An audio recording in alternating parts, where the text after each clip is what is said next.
bit. We didn't really have time, but yeah, we're talking about vendors today. I'd like to tell you why I think they're the biggest security threat that you have to deal with right now. So first, I'm Dan Browder.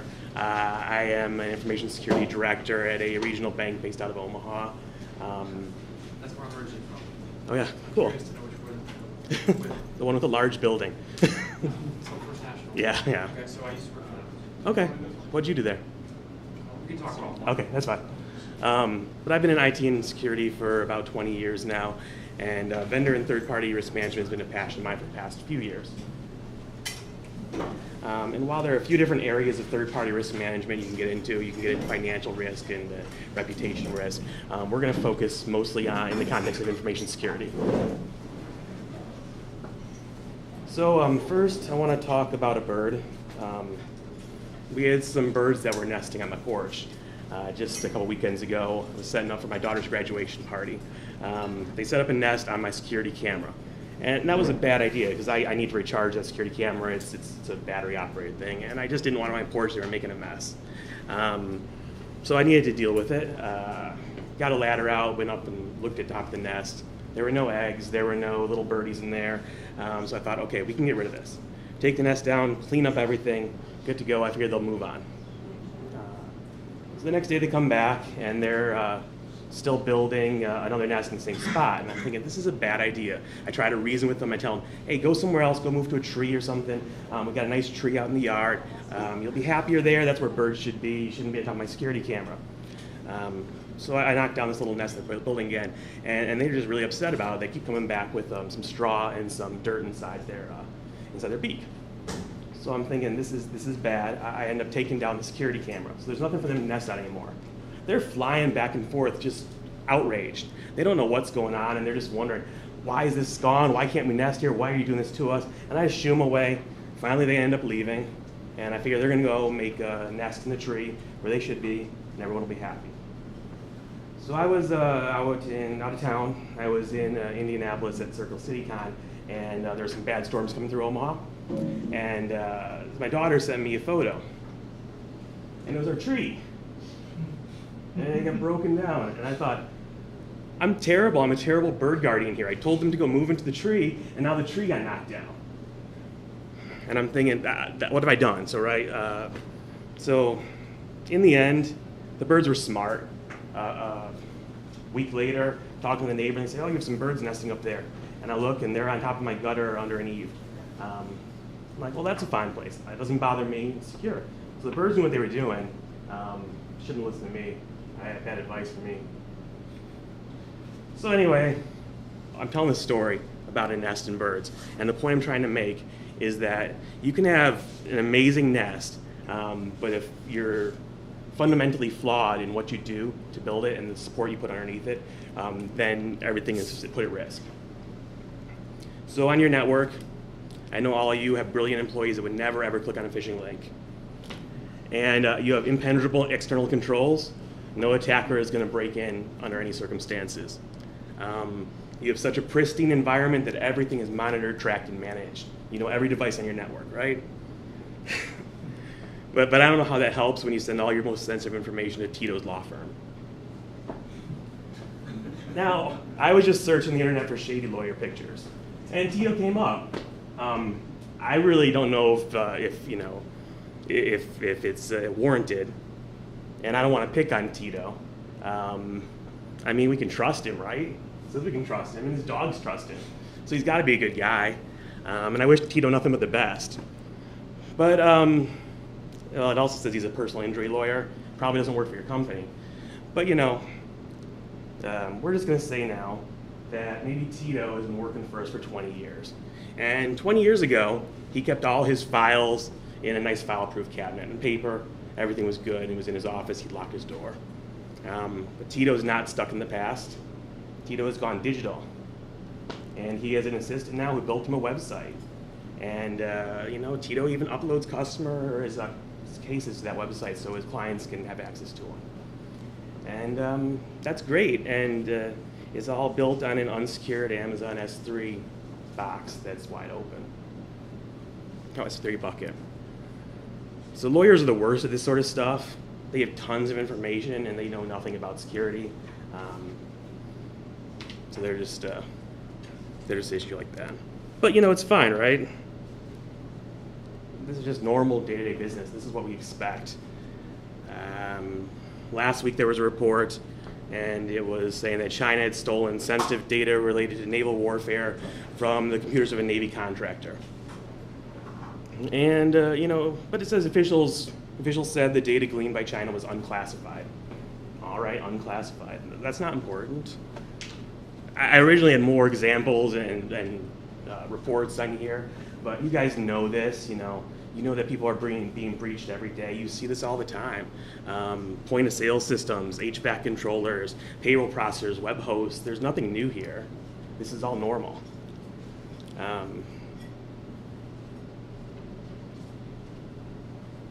My screen resolution's weird over there. But I don't know why we need to focus so much on keeping our network secure and keeping the bad guys out when we don't focus that much on our vendors and if they're doing the same thing. So are you okay with it? I mean, your company's not doing a ton of shady shit, I'm sure, but you still have something to protect. That's why we have jobs. That's why we're in security. There's something to protect. So it's what we do. We're all blue team, no matter what team. That's the phrase. So what do you have to protect? I mean, is it customer information, trade secrets, IP, confidential documents, maybe design documents, credentials? Is it access to your network? Is it something even more critical? That's, so any of those things now are being outsourced. Everything's being sent out to a vendor. So are you okay with this? Is your boss okay with it? Is the CEO okay with it? Are regulators okay with it? I mean, if that gets breached, are your customers okay with it? No, they're not, because we're security. They're going to hold us responsible if there's a breach. It's our job. So in finance, you have a lot of regulations. Sometimes you feel like you're overburdened with them, but every industry has its regulations. There's always something out there that affects you. SEC, CFPB, financial regulations, HIPAA, federal regulations, GDPR in Europe, if you're working in Europe. Then you have industries like PCI. China has a new cybersecurity law that ties into this. All of them have components of managing your vendors and managing your third-party risk. And you can Google the regulation, the regulator name, and third party or subcontractor or outsource, and then they'll give you the details of what it is. Each one is a little bit different. Some of them are more detailed than others. Some of them really have different understandings of what a third party is. It might not just be your vendors. It could be a partner that you have some sort of business relationship with. But it all kind of ties together. So, since they vary with so much detail, what do you need to do and how can we get it under control? Well, first you need to find out what you're protecting and what's important to you. You can start with saying, do you have anyone who has remote access to your network? I know, I'm sure you don't, because that'd be bad. But if you do, make a list, throw them in a list so that vendor can get into our network. And it might be locked down. You might know what exactly they can have access to, so document that too. If you have vendors that you're sharing information with, sensitive information, do the same thing. Put them on a list. What do they get? What are they getting there? How are they getting it? Where is it being sent out from? Do you have systems that send it out? Do you have systems internal to control that? So that's what you know. That's what's easy. You got technical controls. You can look at it and see. But what about the things you don't know? And the way to find out what you don't know is follow the money. So you look at these shadow vendors, these shadow IT vendors, or just shadow data vendors, and you wonder, where are they coming from? Somebody in some line of business went and signed up for a website and started uploading documents to it. Or maybe you prevent that, but there's always something out there. So go to the finance people and say, who's getting a recurring payment? Give us a report of anyone who's getting recurring bills, and then compare that to your other lists. Is there anything that is on those lists that you don't see elsewhere? There probably is. And when you combine the lists, you can categorize them as best you can. So those are my categorize. So you can say how many of these are technology vendors, how many are internal software, how many are you sharing data with, how many might be facilities or support services or even cleaning crews. They're coming on site. And how many other ones do come on site regularly? What do they have access to when they come on site? InfoSec folks are really good at this. Even though it's more of a risk thing, we're really good at this because we're naturally curious. And you're kind of hacking your business in that sense, where you're looking into what does this business do? Why do they do it? Where does it go? What's next? It's kind of the same realm of looking into software and hacking software or doing a penetration test. So you put them on the list, you make an educated guess of what they do. That's your starting point. And based on your business, you may need or want a policy. And the policies just covers why you're doing this, what you need to do, and who's accountable for that.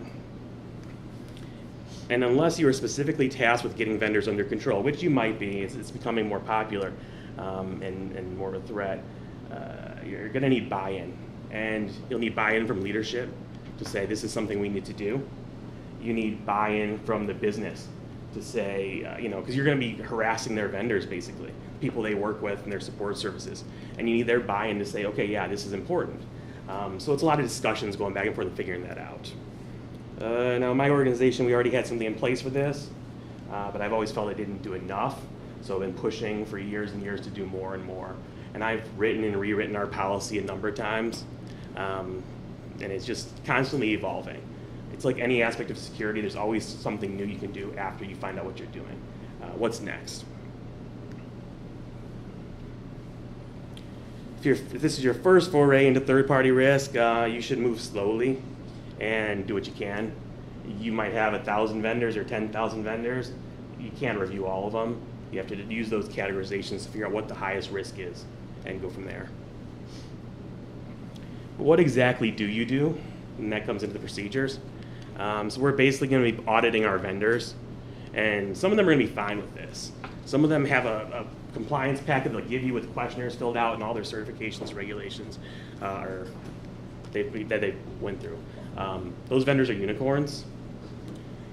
They're very rare and they're great to work with. But most of your vendors, or a lot of your vendors, are going to fight tooth and nail with you. And they're not going to want to do this. And unless you have contractual controls in place to force them to, it's going to be difficult.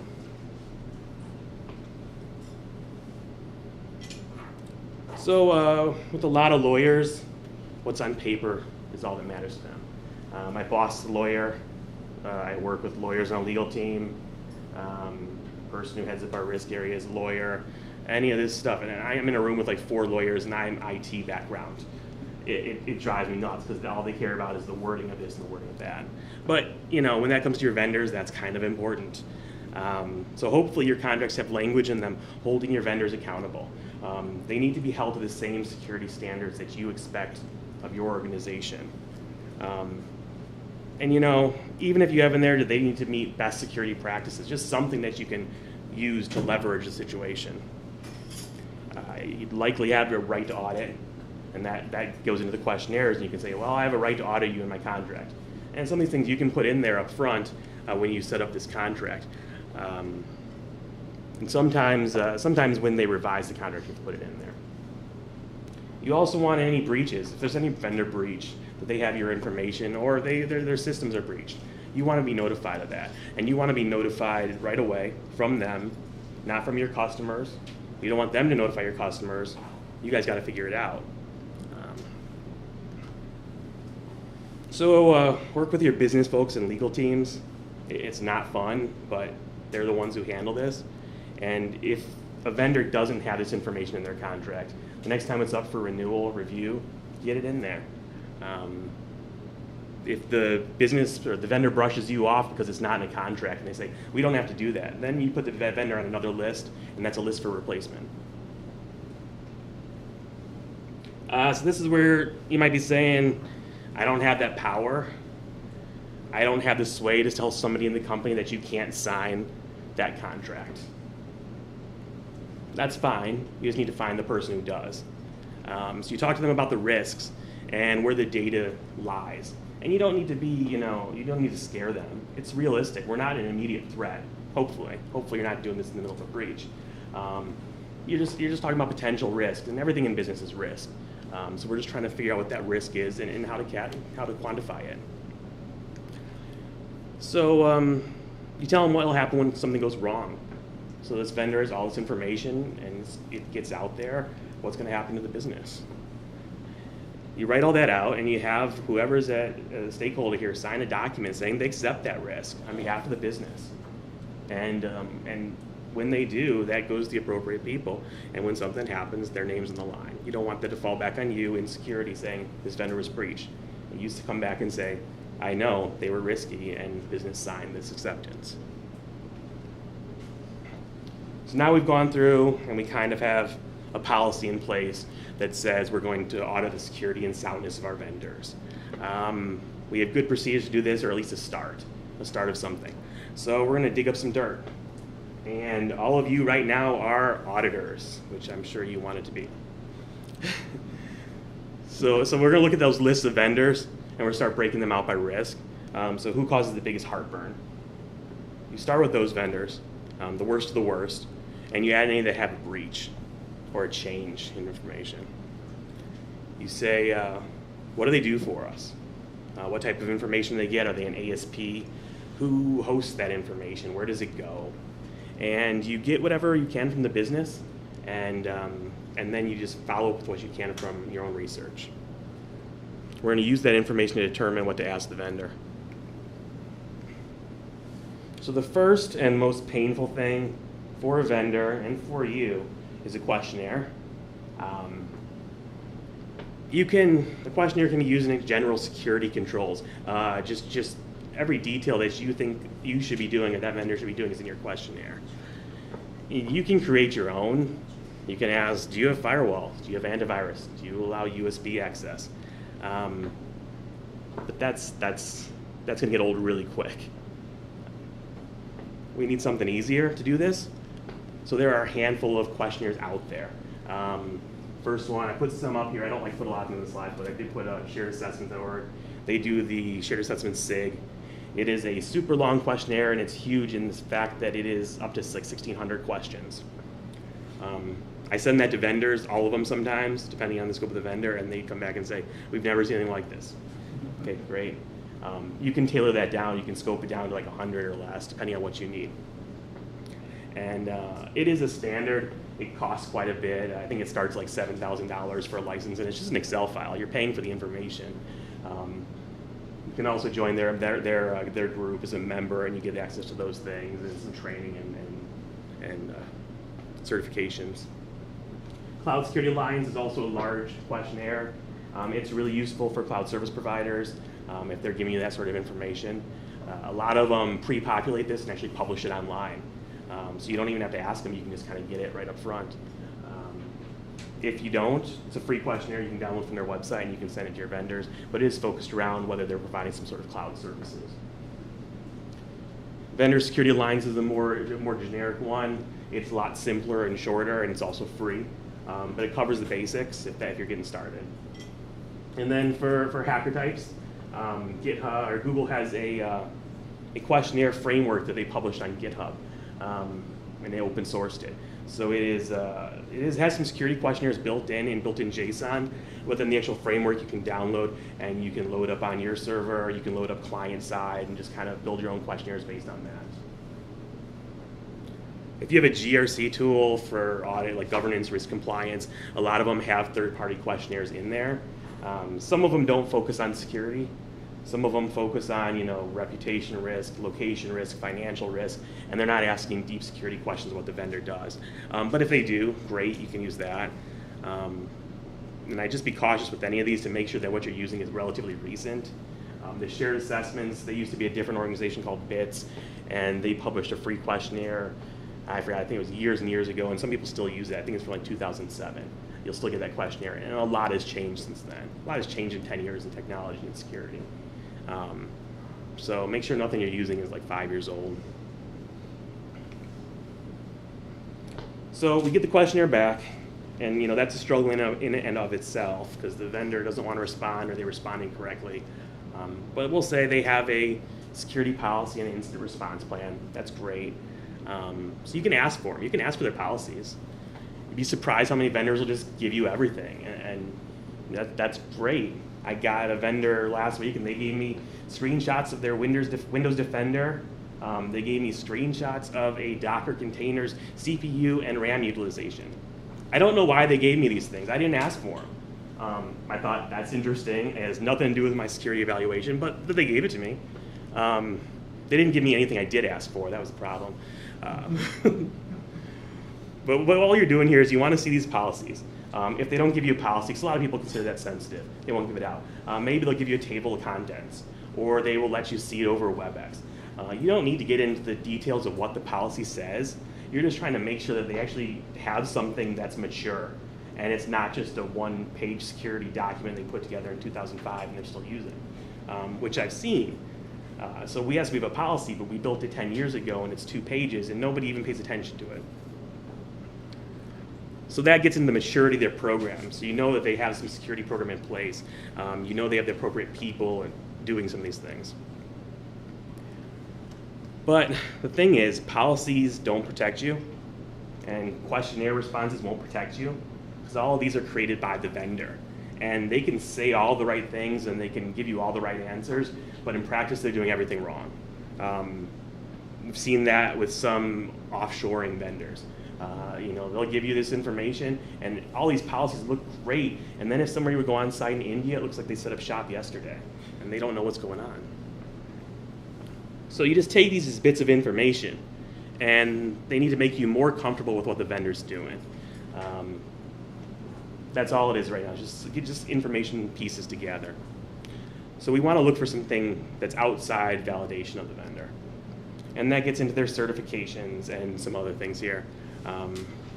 Certifications are easy.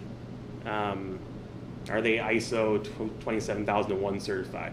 Are they PCI validated? Are they Cloud Alliance Star certified? Do they have other certifications? They might not give you a lot of detail on them. Sometimes you'll just get a certificate saying some auditor signed off. But all that really means is that somebody came on site and validated a set of controls within a certain time frame, hopefully within a reasonable amount of time frame, and they keep that updated. It's a data point. So if you've been through these certifications, you know that the quality of the assessor varies, so some of that is weighted also. You can bring somebody in to assess you for a certification, and they go a lot easier than somebody else. And again, the vendor is paying for these certifications. If it doesn't work out, they're not going to give you a report saying it's bad. If your vendor provides tech services, will they give you a penetration test on those services, web services, even software if they're doing code review? A lot will hesitate, but if you keep pressing, you'll often get something. I mean, if there's nothing wrong with their penetration test, is there any reason why they won't show it to you? I mean, if they've remediated any issues in there, why won't they show it to you? What's the concern? At the very least, you should be able to get a summary of the report, any highs and criticals, and whether those have been remediated. Something in writing, some sort of documentation. Now, some vendors, they'll give it to you. They'll give you a nice penetration test that they have done. Some vendors will give you a Nessus scan, and it has no remediation or no validation that those are even issues. It could be their internal network, external network, who knows? I take that as another data point. I take that as a data point saying the vendor doesn't know what a penetration test is. It's usually a bad sign. On a side note, for a geek like me who doesn't get to go hands-on too much, I like reading through the penetration tests, so I get to see what all the hackers here actually are doing. So that's fun. We get into audits. There's a lot of paper here. I don't give much weight to internal audits because you don't know the independence of their audit function. So I'm looking for something external. I'm looking for someone who came from outside and reviewed the controls of their systems. I usually ask for an SSAE SOC report, SOC 2 Type 2. That's kind of a standard in the US. And it's a report that's supposed to be for internal use. But most vendors who get it done, they're doing it for you to give to you. And they will, in most cases, much of the report is useless. What you really want to see is what the auditor's opinion is, whether they see any issues and whether they state it in the report. You also want to see if there are any exceptions to the controls tested. There's a whole section on, we tested this and found this, we tested this and found this. If there's an exception, there should be a response. And if the vendor responds maturely, it's not such a bad thing. The SOC report is like a penetration test in the sense that some things go wrong. There's always something wrong. We want to see how it's corrected and how they respond to it, and that they do so maturely. Because sometimes you get a report where the vendor argues with their auditor in the report they paid thousands of dollars for and then give to you freely. I just get a bag of popcorn and I try to think, why the hell did you do this? I'm just reading this report, eating popcorn. It doesn't bode well for how they would handle issues if they're arguing with themselves or arguing with their auditor in the report that they gave you. So we've gotten policies, procedures, we've gotten some outside audit reports. What other sorts of information can we use to validate this vendor and see if they're trustworthy? This gets a little bit into OSINT, open source intelligence, but we're not doing it on an individual, we're doing it on a business. So I don't know if that's the same thing. But start with some Google searches, reputation risk. If there are any recent data breaches, is there any locations they have that are strange? Look up their IPs and see, okay, we have IPs in Asia, but they said they don't do any outsourcing. Well, why do they own those? What's the reasoning there? There are tools that do this also, and they perform monitoring on, there are general tools you can use to research, but then there are tools that actually perform monitoring on third-party vendors. So some of these are like Security Scorecard, BSides, Risk Recon. They basically take a list of your vendors and they scope out the IP ranges. They scope out any sort of vulnerabilities that they find through honeypots and things like that, and then they give you a score. They also do some external scanning, non-invasive scanning to do that. And and if sometimes you can take these reports and you can give them to the vendor and say, why do we see all this on your network? Or why do we see all this coming from IPs you own, not on your network? We're not on their network. They'll yell at you and you say, why are you pen testing me? Hey, I didn't. It's just a public scan that somebody else is doing. But they'll hopefully take that in a way and be able to give you some responses to especially some of the things that might look a little more critical. And more often than not, there's a lot of false positives there. They're just straight up scans.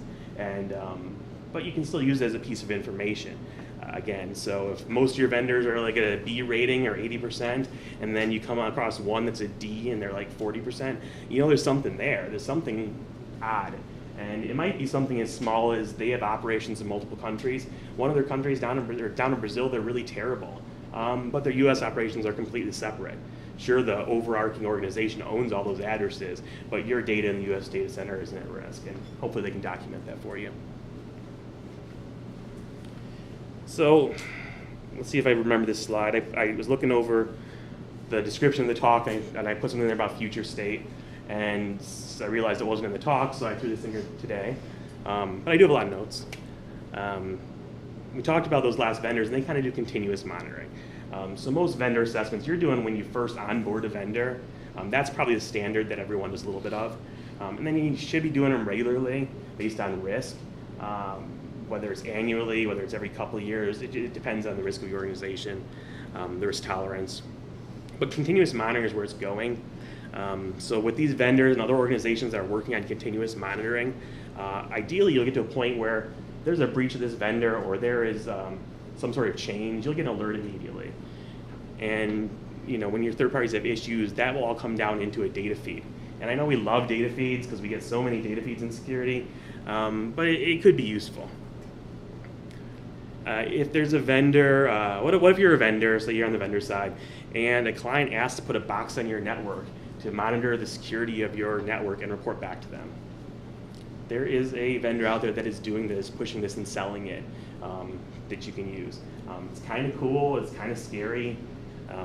I know some organizations, a big healthcare one that's using that, and they were really recommending it. So most of these tools just look from the outside in, but if you can get that inside view or something like that on a regular basis, some sort of data feed, that would be great. We also are getting into the fact that there could be actual shared assessments There are more user groups coming together where they want to assess their vendors as a whole, these common vendors that everyone's using, and get a response back. There's also the ability to say a vendor can go out there and just publish an assessment to everyone and just send it out to all their customers. It reduces the work on the vendor if there can be the shared assessment, and it reduces the work on everyone who's collecting that information. We don't need to be doing everything differently. Ideally, we'll get to some point in the future where everyone will kind of be standardized, and this process will actually be standardized, and we'll know what we're doing. When we get there, hopefully we'll know what we're looking for, and it'll just be an easier process. But until then, we're really working on the questionnaire basis in the day-to-day. So now we're to the point, you've got it, you know everything there is to know about the vendor. They have some issues, they always have issues, but you need to determine what's important. I don't even look at the slides. So if a vendor doesn't perform, so I know an organization that really cares about training and awareness, and if a vendor doesn't perform annual training, that's like number one on their list of things to tell the vendor. They tell them, we need to do this you need to do this training, you need to report back to us that you've done it and that everyone's taken it. Now, I agree training is important. It wouldn't be my number one item on a list, but that's what that organization decided was. For another one, I found out that, well, this is not uncommon, but offshoring is a big no-no. Everything needs to be within the US, and if there are any support services offshore, that's an issue. Now, some of that's difficult because you don't know that. The vendor might say everything's internal, and then they outsource. They're supposed to tell you in the contract. I mean, that's usually something you want to have in there. But it's more often than not, you don't hear about it until you try to come back and do an assessment. So if regular penetration tests are important to you, maybe the vendor does a penetration test every year, and for this specific application, you think it needs to be done quarterly because of the risk. There's a hard cost there. They need to have somebody come in and do that. So are you, based on your risk tolerances and your business decisions, willing to pay for that penetration test? That's a question you'll have to ask. Pay for it for the vendor, or pay the vendor more to do it. So those are questions. Those are hard questions that only your organization can answer, and it's based on your risk tolerance. So when you have those answers, you have to document it, and you have to document the issues. So you take all the issues, you put them in a sack, and you bang the vendor over the head with them. And then, or you just ask the vendor nicely to correct them. You put timelines on it. You notify the internal stakeholders who work with the vendor. You say those stakeholders are responsible for correcting the issues. And if those issues aren't corrected, then you escalate. You just want to be sure that whenever that vendor is breached, that there is something that comes back and says, security, you weren't the ones that took this responsibility on yourself. Somebody else said this is a business decision we're willing to make in order to move forward. So then you get the call. I'm going to try to do this. Hi, this is Dave from Finance. Our accountant just called and said a hacker put a handsome bear on their server and payroll is missing. Can you call him? I missed one. Okay. Handsome bear, ransomware, I don't know. My favorite slide, too. So that's the start of a bad day. Your vendor's breached. But, the good news here is that they called you, and maybe they called you in a relatively reasonable amount of time, not weeks, months later. But often you'll not get notice for days or months, and that notice will usually go through a generic letter that comes through their legal team and is sanitized, and then goes through an account representative who doesn't know anything about what's going on.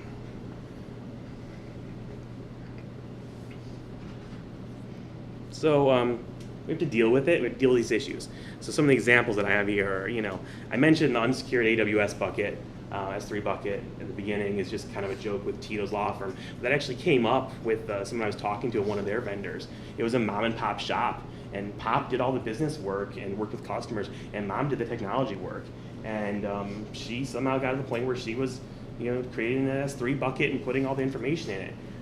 Pop didn't remember passwords. He does no good with it, so they left it open so that he could do it really easy. It was just a click of a link.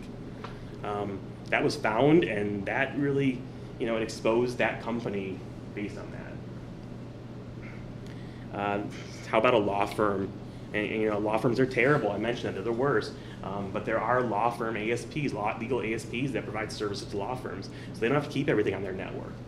So say you have a law firm that does that, and their network's terrible, so they realize we should put it up in this cloud provider. Well, they don't do due diligence in that cloud provider. They didn't tell you they moved all these cases to a cloud provider. So basically what you do is you have to find out what that cloud provider does for you, that fourth party that you don't even have a relationship with, and work with them to make sure that they're secure. What if you get a ransomware on a non-critical system that's managed by a vendor? Really non-critical. It's a marketing system or something that doesn't have any data on it. It can be straight brought down and just wiped. Is that a big deal? Well, kind of. They're providing the services to you. You're paying them to manage the system and monitor it. So it's kind of still along the lines of you need to hold them accountable for that. Data isn't lost. You don't have to worry about a breach, but you still need to go out there and say what happened and get responses from you. And those responses can provide data too. They can provide information on that vendor. Maybe they're pretty good at responding, and then they just fall off the map for 3 or 4 weeks. Not saying that's happened, but if you see that, well, why? Why didn't you get that final report?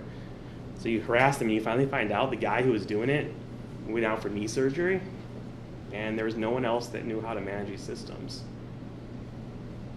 Again, not a critical system, but isn't that important? You have somebody there to back them up.